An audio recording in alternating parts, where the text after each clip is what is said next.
حكم الاستماع للأناشيد؟ ما هو حكم الاستماع للأناشيد السليمة التي تدعو إلى الخير؟ هذا سؤال أول. نعم.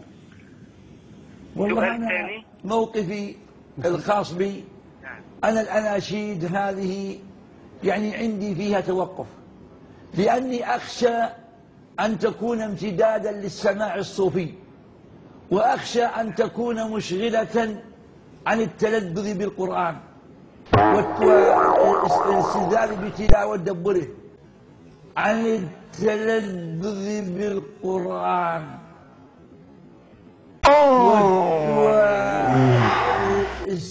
والاستلذاذ بتلاوة ودبره، عن التلذذ بالقرآن والاستلذاذ بتلاوة ودبره. فأنا عندي توقف في هذا، مع أن بعض إخواننا أجازوها وقالوا إنها خير مما هو دونها، لكن أنا شخصيا في نفسي حرج منها، لأني أخشى أن تجر بالناس إلى السماء.